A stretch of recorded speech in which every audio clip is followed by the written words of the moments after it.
Man, what a joy, what a joy, what a joy. I just if you're new to church, I always think about the new to church person experience, or you don't come very often. And we're just singing there ain't no grave. And I wish I was as cool as some of the people on stage here, playing their instruments and people are worshiping and we're hooting and hollering. If you're new to church, you're like, what is this? What is it about Easter Sunday morning? And this is what I just thought of. It's kind of like the Four Nations face-off when we were playing the United States in the final just a few months ago, and I didn't even really know what this was. And then you have all of the tariff stuff on there, and it's all of this background, and then they go into overtime, Team Canada versus the United States, and then I'm not an Oilers fan, but I mean he was playing for Canada, so I was cheering for McDavid, and he scores in overtime, and it's all of Canada erupted just in cheer and because they're wow, we're part of this bigger story. For those of you who are new to church, that's kind of like us right now. Yeah, because we're it's not just a game on ice with a puck with way too overpaid people. This is the best news in the entire world, because if Easter is true and Jesus is alive today, everything in history has to change, and everything does change. And so that's why we're pretty pumped. If you haven't felt like that, this is why we're pretty excited. Also, special welcome to those of you who are online. We're just everywhere right now. So if you're online, glad that you are here. A few weeks ago, I had an eye doctor's appointment because I read a lot. And so I noticed that as I'm reading, if I hold the book here, I can't really see it. And so if I bring it closer, it's fine. And if I bring it further away, oh, there it is. And it comes into focus. And I'm oh, I've never experienced this before. So I'm there's gotta be something really, really wrong. And so I make an eye doctor's appointment and I go through the thing. And I love eye doctor's appointment because if you could nap at any specialist appointment or medical professional appointment, it's at the eye doctor, because the room is dark. And you sit in that really comfy chair and is this one better? Or is this one better? And sometimes, I know the answer, but I want him to do it again. So I don't know, you're gonna have to do that again. Is this one better? Or this one better, right? And so I'm in this moment and he's doing all of the diagnostics and he's looking at these things, and my eye doctor is maybe 4 or 5 years older than me. So now it's time to come and tell me what's wrong. So he sits there and he just says to me, Chris, it's happening. I said, no, it can't be happening, because I was the person that made fun of my parents. And still make fun of my parents because they're always doing this game. You know that game? And what pair of glasses do I need? And they're always perched a little bit low, and they're doing, then he gave me all of my options about, here's the bifocal thing. And I'm oh, no, I'm only 41. This is very sad for me. But the whole thing is, how do we get something into focus? We're gonna do whatever we can to bring things into focus with our eyes. I was in grade 7, and I was invited to a friend's sleepover. And at this sleepover, my friend said that they're gonna watch a horror movie. I've never watched such a movie before when I was in grade 7, but I knew that if my parents knew that there was gonna be a horror movie, that I wouldn't be able to go, so I didn't tell them. And so I went to my friend's sleepover, and I watched this horror movie, and let me just tell you, I was horrified. Objective, complete. I was horrified. It was the most scary, murderous, evil thing I had ever seen in my entire life. So after that, I went home, and I couldn't fall asleep by myself for the next 3 weeks, but I was in grade 7. And I'm I'm way too old to go into my parents' bedroom. And so I felt the horror of what I had just seen, and I knew that it deeply impacted me. And that's just true of our lives. What we see in focus has dramatic influence on our lives. It shapes us deeply. In a real positive way. I remember the birth of my kids and watching them come into the world, and oh my goodness, what a profound moment I was able to see in focus. Or the grandparents here who attend your grandchild's soccer game or football game or hockey game, and there's nothing like watching your loved ones succeed at something they love doing. It's so profoundly beautiful. But also on the other side, we see things that dramatically impact us that are really hard. As we watch the news feed and the news cycle and all of these images of war and death, man, it dramatically affects us. Years ago, I was first on the scene of a horrific car crash, and I remember that moment very, very clearly. For us, for some of us, we've watched our bodies shrink away to cancer or other diagnoses, or even sometimes more difficult, watching the one you love, watching them slip into physical distress. It's so provocative and so influential on us. We want to see things in focus, and the things that we see in focus dramatically change and affect us. And what I want to do is I want to bring you back to the first Easter morning.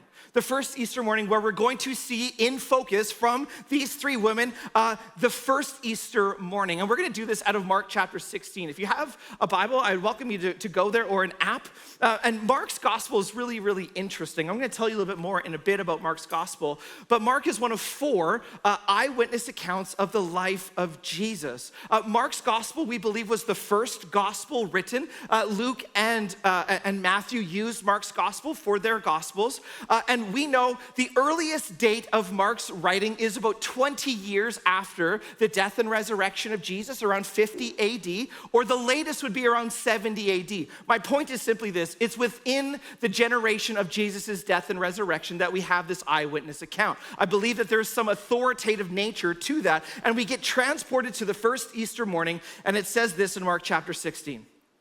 When the Sabbath was over, that's important, when the Sabbath was over, Mary Magdalene, Mary the mother of James, and Salome brought spices so that they might go anoint Jesus' body. Verse 2, very early on the first day of the week, just after sunrise, they were on their way to their tomb, and they asked each other, who will roll away the stone?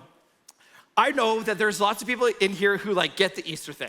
You're a follower of Jesus, you love this thing, it's an amazing moment for you. But there's also other people here who see going to church on Easter Sunday morning as a ticket to get brunch afterwards. And if that's you, well done. That's okay. I'm glad that you are here. I also realize when we talk about things of dead people becoming alive again, that is quite a claim. That is quite a claim that Jesus was bodily and historically resurrected from the grave. And so what I want to do is I want to give you three evidences. There's going to be a little bit more as we move forward, but three evidences why I think there's actually good reason to believe that this happened.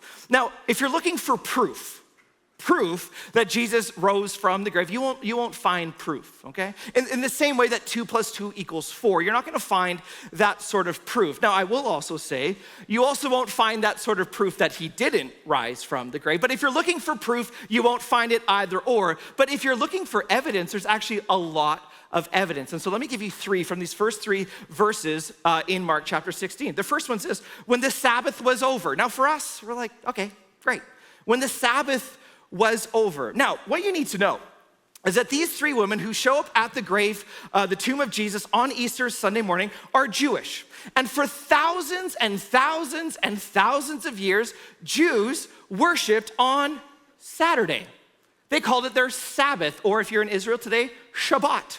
And Shabbat goes from Friday at sundown to Saturday at sundown. Even today, this is what you would practice in Israel. This is their holy day of worship. This was found in Genesis. On the Sabbath, you shall keep it holy. You shall do no work. This was the time of the week where the Jews would worship. Saturday for thousands of years. When is it happening now? When the Sabbath was over, that's what they say. And then it says on verse 2, very early on the first day of the week, which for them would have been Sunday morning. So we have a dramatic change throughout history. You have a dramatic change because all of a sudden, shortly after this moment, these Jews who have been worshiping their God on Saturdays for thousands and thousands and thousands of years start to gather not on Saturday, but when? Sunday. What time is it right now? Sunday morning. Why do we gather on Sunday morning? Because this was the time when Jesus resurrected from the grave. A dramatic and enormous shift that you and I miss is that they move from Saturday to Sunday. Why? Because Jesus was resurrected on Sunday morning and it was their time to worship. This is enormous. Maybe that is lost on you. Let me try this. For those NFL fans in the room, the huge day of the week is when? Monday, the Monday Night Football game. right? And this is what we talk about.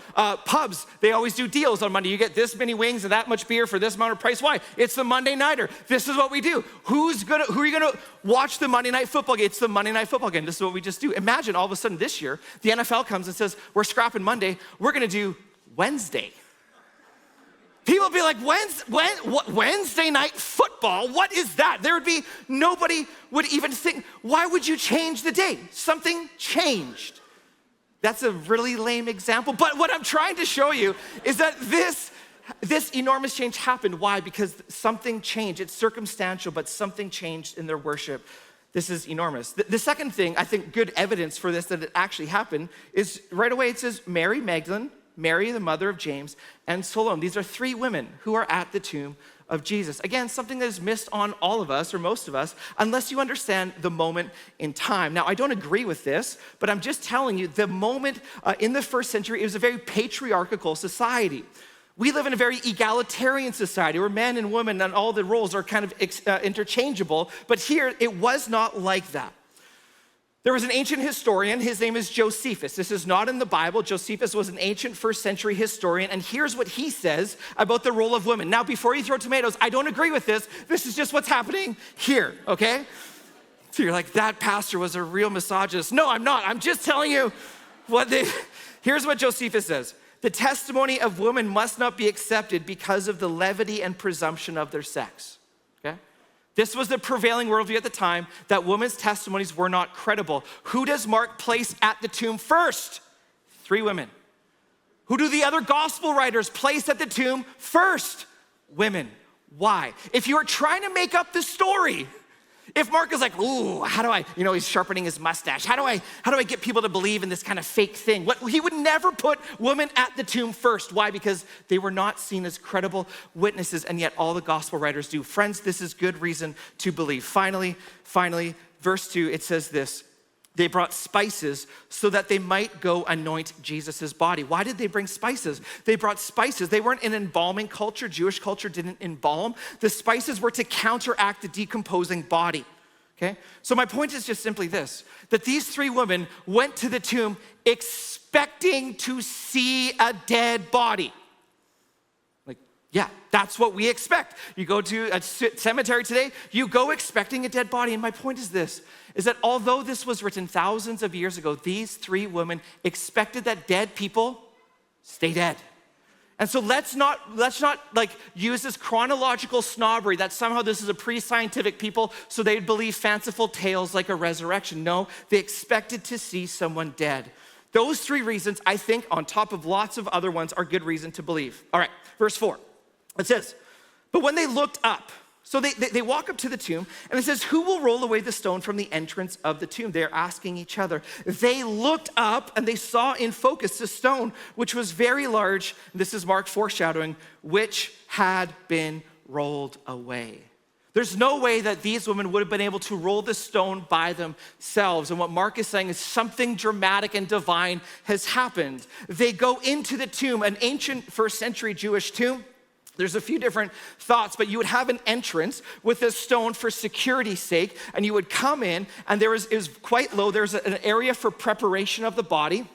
Oftentimes a family would share the tomb, and so there'd be different places for different family members. You would prepare the body, and then you would plant the body or place the body over on the side. And so this is what these women do. It says, as they entered the tomb, this is in verse 5, they saw a young man dressed in a white robe sitting on the right side. This is a detail that Mark gives us, sitting on the right side. They enter the tomb, and they see this man. Now this man, the other gospel accounts affirm this, that this is some angelic messenger, okay? It's an angel.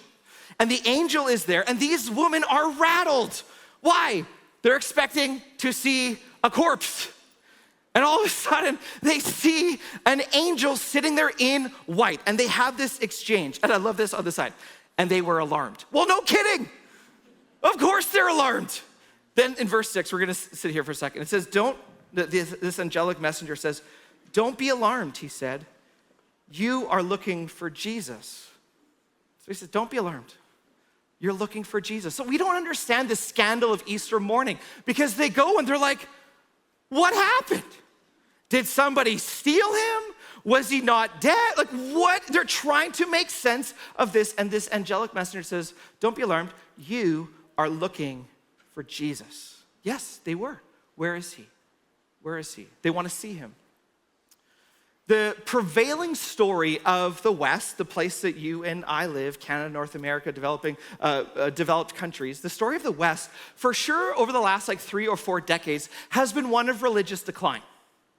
Generally, this story is because of science or because of even postmodernism. There is no real truth that affects everybody. And so your truth is your truth and my truth is my truth. And why would I believe in kind of anti-science things like resurrection? And so that really has been the predominant narrative that has really infiltrated the West. And so religious people of all different stripes, Christians included, are seen as kind of a minority in society. And even in the worst case, looked down upon because of their religious views. This is called secularism, the marginalization of God or transcendence or divinity. And this has really played a huge role in the world that we live in today. I just finished a book written by a Christian, written by a Christian, and the book is called The Surprising Rebirth of Belief in God. The Surprising Rebirth of Belief in God. And what this author says is he is very honest about the history of the last 4 decades of secularism, and 9/11 was a big moment, the rise of the new atheists, and religion is an evil, and all of these sorts of things. But he says the tide is changing. He's looking around at cultural shifts, cultural voices who are bringing the transcendent view back into the world. They're saying, hold on, the secular script promising that flourishing life can happen without God, without wisdom, without sort of ancient pathways for us to live, that actually is not delivering on what it has promised. That there's a meaning crisis. And so in this book, he does quote a University of Toronto psychologist, John Vervaeke. And John Vervaeke says this, with the Enlightenment and the move to a secular world, here's what he says, he's not a Christian. He says, we lost a religious worldview that homed us and gave us access to wisdom. And if we look around, people are lost. And what Vervaeke says is that this has all led to, listen to me, a meaning crisis. A meaning crisis. What does this all mean? This life that I've been given, what does it mean? How do I make sense of it? And you and I as humans are meaning-seeking creatures. We're always asking, why? Why did this happen to me? Why isn't this happening to me? What does this mean? We're searching for something. And as we experience all the good in our life, there's people here that's just, life is good, man. You got a great job, and there's things on the go, and your kids are excelling, and you got a recreational property, and lake time is coming, and everything is just good, and it's up and to the right. But here's what you're asking yourself as you're looking at the ceiling at night. What is it all for? Is it really just all about my comfort and my ease till the day that I die? How do I leave a legacy? How do I imprint morals on my children? All of these things are meaning-seeking. You're asking these questions. But it's also, as we look at the world, it's hard, it's a difficult place. And we're asking, why is this happening? Why me? Why do I have this diagnosis? Why is it that you are seeking for meaning? Listen to me, my point is this, you are searching people. And this Easter Sunday, this angel saying to these group of people, you are looking for Jesus. And if that is you in this room, you have come to the right place. You've come to the right place on the right day because it's the best news possible. You are looking for Jesus. And as we bring Jesus now into focus, he gives us 2 clues, 2 things that are really important. The first one, he says this, you are looking for Jesus, number 1, the Nazarene, number 2, who was crucified. You're looking for a man. Oh yeah, Jesus was a common name in the first century. You're looking for Jesus. Where's Jesus from? Of Nazareth. It's the same. People ask you, what's your name? Oh yeah, here's my name. And they're like, where are you from? Oh, for me, I was born in Lloydminster. I'm Chris from Lloydminster. This is Jesus from Nazareth.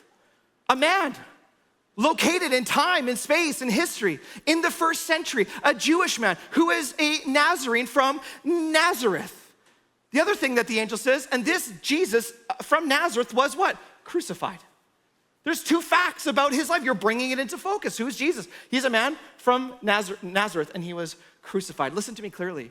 Those 2 facts about the life of Jesus are indisputable about his life. There is no scholar of any different stripes who would discount those two facts about Jesus. He is from Nazareth and he was crucified. Who is Jesus Christ? He was a man who lived in history, who is located in a story. And so in a real sense, I'm not trying to be a jerk, but in a real sense, it doesn't really matter then what you think of him. Because this is a fact. This is a historical fact of the world. So think with me. You get a piece of fact this week that on your commute home from work, you get a text message or you read an article, there is an accident on your commute home. Friends, it doesn't matter what you think about the accident, it happened. It's a fact of history. The question isn't really how you think or feel about it. The question is, are you going to take a different way home? That's the question. And the life of Jesus stands as a historical fact to say, it doesn't matter what you think, will you now do something about it? Now that you have this information, what will you do with it? This is the first thing about Jesus that this angel's saying. He is Jesus of Nazareth who is crucified. Oh, and then it changes. The other thing is we're bringing Jesus into focus. It says this, he is risen, he is not here. Oh, hold on. Because a man from Nazareth who is crucified should still be dead. But this angel says, oh, no, the other thing you need to know about Jesus is that he is risen and he is not here. They are looking and searching for Jesus and his body is not there. This is not just a man from Nazareth who is crucified, my friends. This is the Lord of history who is now alive forevermore. A man who is dead, who is brought back to life. And so if this is true, hear me, if this is true, Jesus is in a category all unto himself. He is Lord over all creation. He is Lord over all ideologies, over all religions, over all pathways, over all things. Jesus Christ is Lord of all things, and the smartest thing that you can do with your life is to bow your knee to him. If he is risen from the grave, this is what has to happen. So if this is true, friends, here's what can happen to your life. You can become spiritually alive because we believe there is no life, there is no person that is too far gone. Because if Jesus was dead and is alive again, those who are dead in this room can become alive again. Become alive again. And so there's things and there's circumstances and there's people and there's stuff that you have done. You're like, it's not for me. It will never be for me. Listen to me. You're coming into this room and we're all dancing and putting our hands in the air and singing and all these are off key, but we're singing as best as we can. And you look around and you're like, bro, this is not for me. Like, I don't understand these religious people. Why? Because you're dead to these things. But if Jesus is alive today, you can become alive. This term is regenerated. The spiritual engine of your life is turned off, but resurrection, Easter Sunday, the engine's on, baby. And you can become alive. And if that's the case, what can happen to your life is that you can be forgiven. Forgiven of the stuff, the false motivations and the lies that you have said and the things that you've done. Like, I don't need to spend any time to paint a picture for you. You know it yourself. Of that we don't even live up to our own moral judgments of the world, let alone God's.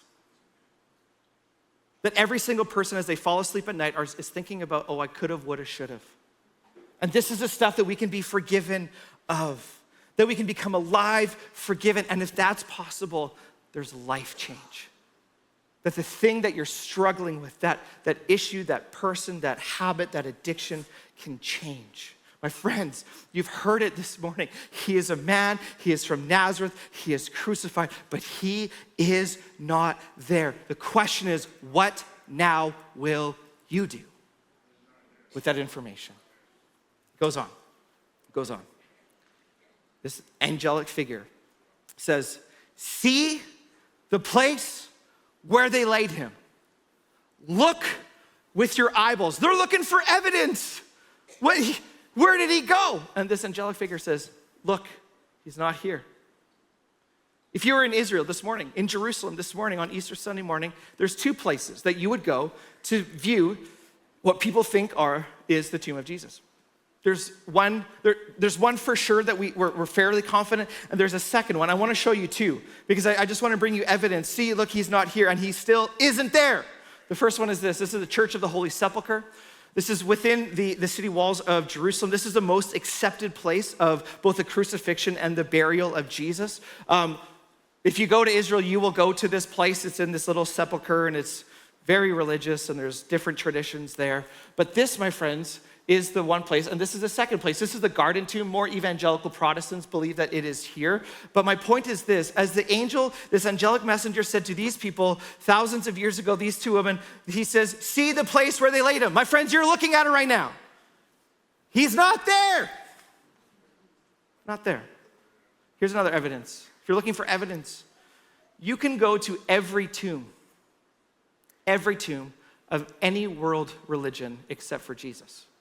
Abraham, you can go. Muhammad, you can go. We know where they are. Jesus was and is the most famous person who ever lived, and we still don't know where he was buried. My friends, he is not there. The tomb is empty this morning. And these women who were there were called to believe in Jesus without actually seeing him. Do you realize that? Now they do. They go and see him resurrected. But they were called here to believe without seeing. All they had was the empty tomb, and so do you this morning. I love how this ends. We're gonna end here. Verse 7. These poor women, I can't imagine all of the emotions and they're terrified and they're getting all this information. He's not here. And then they have instructions. In verse 7 it says, but go tell the disciples and Peter. Go tell the disciples and who? Peter. So here's what we think mostly happened with Mark's gospel. That Mark was the writer of the gospel, and guess who narrated it to Mark? Peter.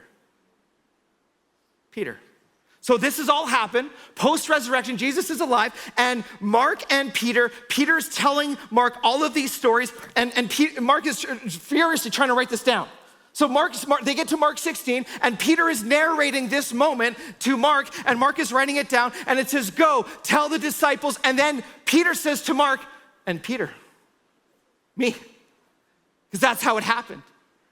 Now, if you're new to this whole thing, that's dramatic. That they need to know, the disciples and who? Peter. Peter needs to know about this. Why? Oh, because our good friend Pete. Oh, our good friend Pete. The one who overpromised and underdelivered. The one who said, oh, count on me. I won't leave. Jesus says, actually, Pete, it's not going to go like that. And you will deny, and you will turn your back. And then the rooster's gonna crow. Peter's, And then a little girl comes up to Peter in a courtyard and says, hey! I don't know if this is what she sounded like. It says little girl, so I'm just an octave up. Hey, aren't you with that man? I don't know. That's conjecture. And Peter says, I don't know the guy. Don't know. And the rooster crows. And it says, Peter wept. Who are you in this story? Who are you in Mark 16? I would like to think I'm the women who are searching, and I hope so. But my friends, the person I align with most in the story is Peter. Because like Peter, we are the people who overpromise and underdeliver, who make vows and promises and do not keep them, who think we're able in our own strength to tackle the biggest thing in our life. And we, like Peter, have turned our back and said, no, thank you. I can do my life on my own. I'm going to concoct a religion that's good for me. I refuse to submit. I refuse to bow the knee. And so I will do this on my own. And my friends, you're Peter, and so am I.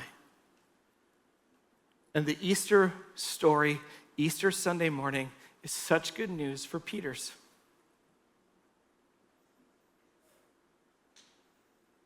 Because Pete needs to know. oh, Pete, your betrayal, your rejection is not the final story. That Easter morning is a moment of grace for people like Peter and you and me who need to be welcomed back after we've turned our back on Jesus and said we want to do it ourselves. We've either done it passively or we have done it with hostility shaking our fist. But the idea that somehow you can concoct the best life for you is a lie. And Easter Sunday morning is like, will you bow your knee to the one who is raised from the grave? My friends, don't pass this up. Will you now do something with it? And so my question for you is, are you seeing Jesus clearly?